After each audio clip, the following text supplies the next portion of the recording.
Everyone, this is Veronica और environmental organisations आज हम कवर करेंगे। और ये हमारी सीरीज़ चल रही है जहाँ पे हम आप कह सकते हैं लाइव नोट मेकिंग कर रहे हैं। शॉर्ट नोट्स आपके बन रहे हैं, साथ साथ रिवीजन भी हो रही है इन्वायरमेंट के कुछ इंपॉर्टेंट टॉपिक्स की, जिन पे सवाल पूछा जाता है जिन टॉपिक्स में से। तो अब हम इन्वायरमेंटल ऑर्गेनाइजेशंस करेंगे आज के और कल के लेक्चर में, और इसके बाद हम करेंगे कन्वेंशंस, अग्रीमेंट्स जो भी हैं इन्वायरमेंट के इंपॉर्टेंट, उनको कवर करेंगे।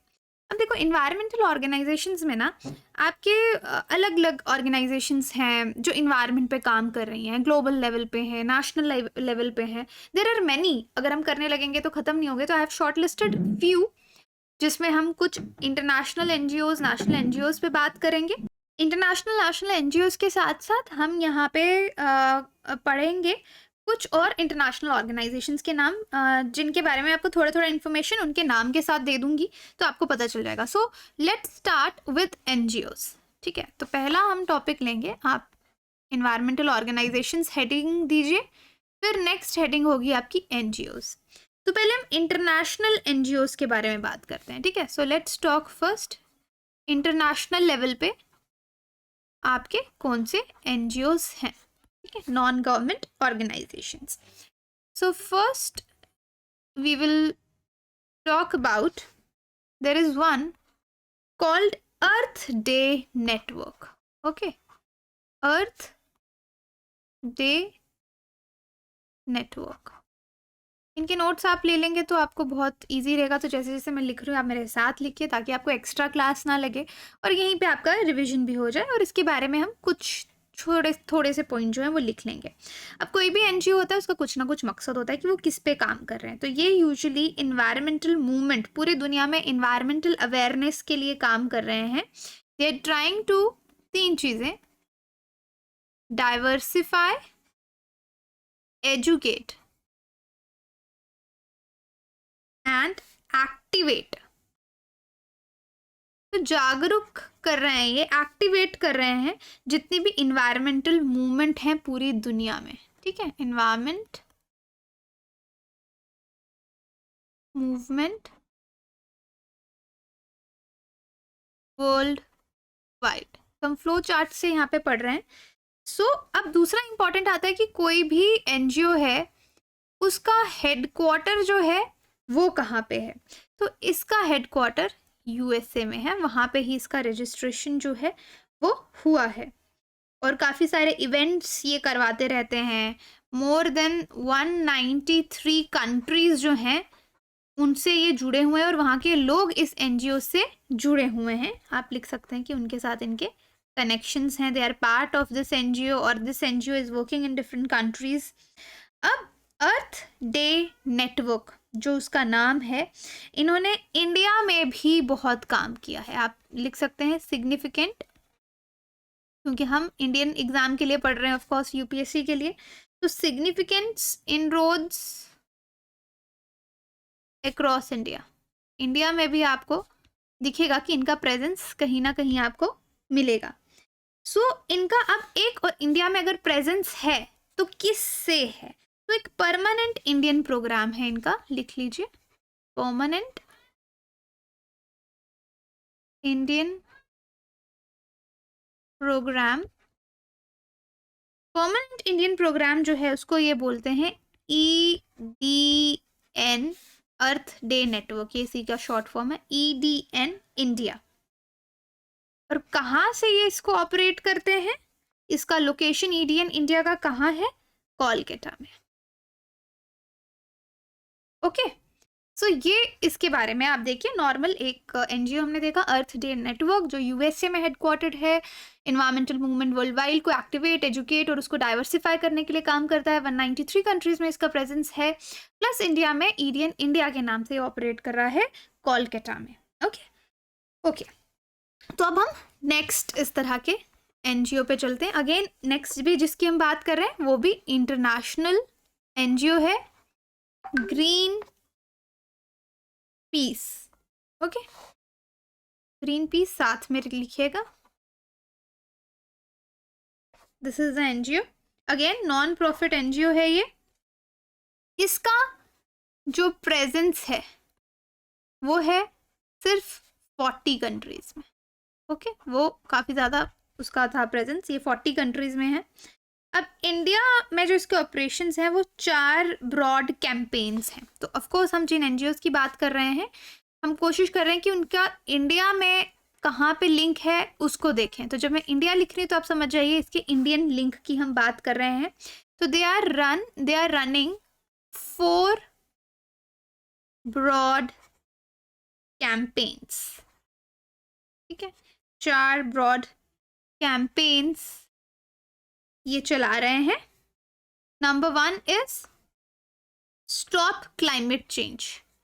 क्लाइमेट चेंज पे ये लोग काम कर रहे हैं, ठीक है। एक कैंपेन इनकी है, कैंपेन्स एज सच आपने नेम लिखना है क्योंकि कैंपेन्स का name is given by the NGO, तो आप अपने हिसाब से इसको चेंज नहीं कर सकते।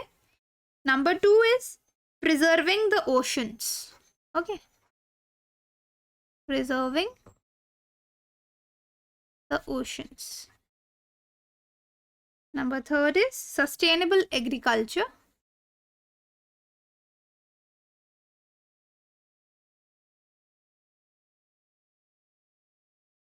And number 4 is preventing another nuclear catastrophe, कि कोई ऐसा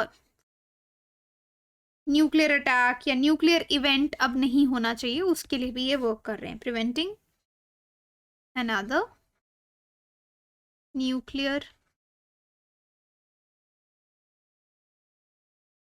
catastrophe, ओके।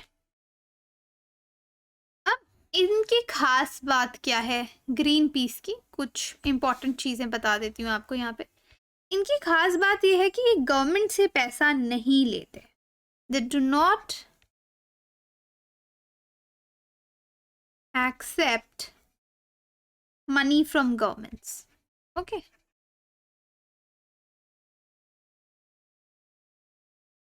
गवर्नमेंट से पैसा नहीं लेते, इंटरगवर्नमेंटल ऑर्गेनाइजेशन से भी नहीं लेते, ठीक है, गवर्नमेंट से भी पैसा नहीं लेते, नंबर 1। नंबर 2, कोई इंटरनेशनल ऑर्गेनाइजेशंस जो हैं वहाँ से भी नहीं लेते। और पॉलिटिकल, क्योंकि कई बार आप देखते हैं लोगों ने एनजीओज बनाए होते हैं लेकिन उनकी इच्छा एनजीओ जैसे काम करने की नहीं होती, वो पॉलिटिकल पार्टीज या कॉरपोरेशन से पैसे ले रहे होते हैं, है ना, किसी ना किसी को सपोर्ट कर रहे होते हैं। लेकिन इसकी ऐसी कोई भी मंशा नहीं है, ये उस तरीके से ऑपरेट नहीं करते। इनकी फंडिंग जो इनके साथ लोग जुड़े हुए हैं या बाकी अदर सोर्सेज रहेंगे, बट ये सोर्सेज बिल्कुल नहीं है। गवर्नमेंट से पैसा नहीं लेंगे, इंटर गवर्नमेंटल ऑर्गेनाइजेशन से या इंटरनेशनल ऑर्गेनाइजेशन से पैसा नहीं लेंगे। यहाँ पे मैंने इंटरनेशनल ऑर्गेनाइजेशन लिखा है, better if you use the word rather than international you can use intergovernmental organisation, ठीक है, जिसमें किसी और देश की गवर्नमेंट भी इन्वॉल्व हो या काफ़ी सारे देशों की मिलके गवर्नमेंट इन्वॉल्व हो, उस तरह की ऑर्गेनाइजेशन से ये पैसा नहीं लेते, ठीक है। ये कुछ फेमस दो इंटरनेशनल एनजीओज मैंने आपको बताए इन्वायरमेंट से रिलेटेड, जिनका इंडिया में भी आपको प्रेजेंस मिलेगा, तो ये इंपॉर्टेंट याद रखिए यहाँ पे, ठीक है। सो आई होप ये आपने लिखा होगा। Now coming to Indian NGOs, ठीक है, एनजीओज जो बेस्ड इन इंडिया है, ओके, उनके बारे में अब हम डिटेल में बात करेंगे कि वो किस तरह के एनजीओज हैं। सो नंबर 1, पहला नाम मैं आपको बताती हूँ, Ashoka trust for research in ecology and environment. इसको शॉर्ट में ATREEE बोला जाता है। इसका फुल फॉर्म मैं यहाँ पे लिखूंगी पूरा। This is Ashoka trust for research in ecology and environment, okay.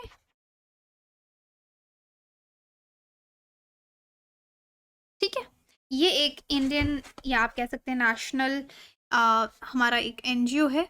अब है कि इसको इस्टेब्लिश किसने किया है, तो it is established by Kamaljeet S Bawa. इनका नाम आप याद रखिए, अगर रख सकते हैं, because you never know UPSC कब क्या पूछ ले, एक स्टेटमेंट में ऐसा नाम ही दे दे। ठीक है, कमलजीत एस बाबा, उन्होंने इसको इस्टेब्लिश किया। इसका हेडक्वार्टर ऑपरेशंस कहाँ से चलते हैं? बैंगलोर से। ओके, बैंगलोर बेस्ड है। और इसका जो रिसर्च इंस्टीट्यूशंस है वो बायोडाइवर्सिटी, कंजर्वेशन और सस्टेनेबल डेवलपमेंट के एरियाज में ये काम करते हैं। तो देखो यहाँ पे लिखा है ना, research in ecology and environment. That means ये किस किस चीज़ पे ये रिसर्च करते हैं? इन एरियाज ऑफ बायोडाइवर्सिटी, लिख लीजिए, बायोडाइवर्सिटी, बायोडाइवर्सिटी पे भी, बायोडाइवर्सिटी कंजर्वेशन पे ये लोग वर्क करते हैं, संरक्षण एंड सस्टेनेबल डेवलपमेंट। ओके,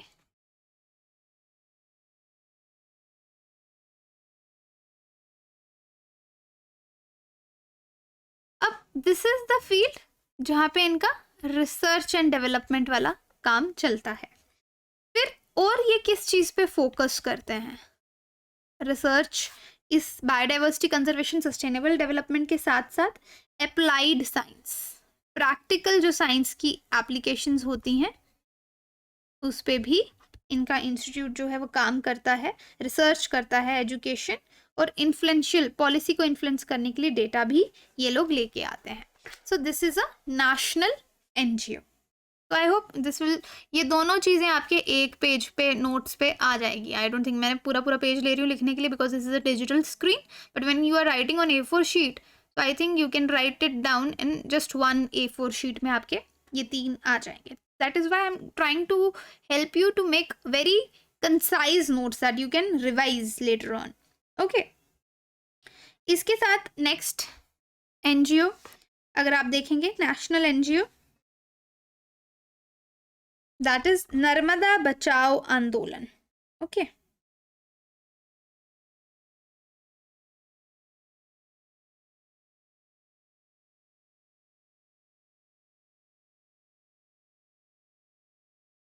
ठीक है। अब ये क्या है? साउंड्स लाइक अ कैंपेन, है ना?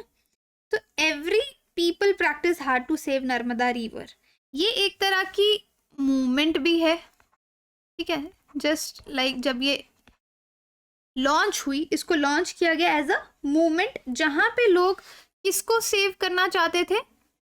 नर्मदा रिवर को। ठीक है, तो नाम से ही आपको पता चल रहा है, it is about Narmada river, उसको सेव करने के लिए ये एक प्रैक्टिस है, लोगों का काम है। ठीक है, नाउ ये शुरू कब हुआ?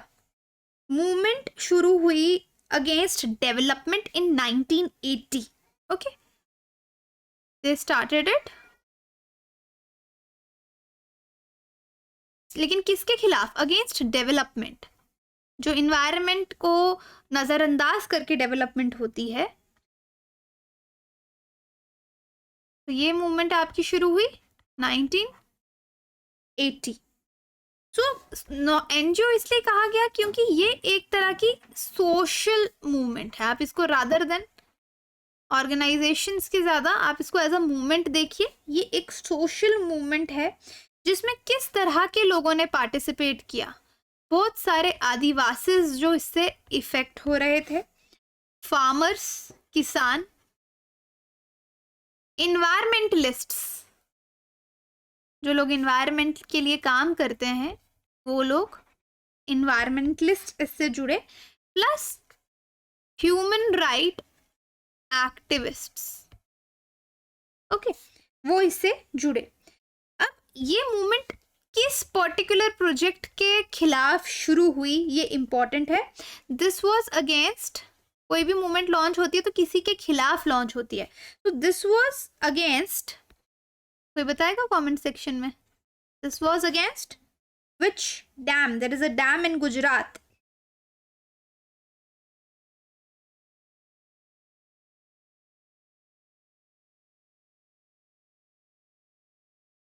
सरदार सरोवर डैम, जो कि गुजरात में है। गुजरात में ये बननी थी, वहां पे उसके खिलाफ ये शुरू हुई। तो मेन यही था, गोल क्या था इसका कि रिवर जो है नर्मदा उसको बचाना है।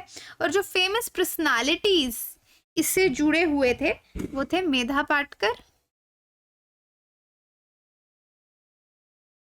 Okay, plus Baba Amte.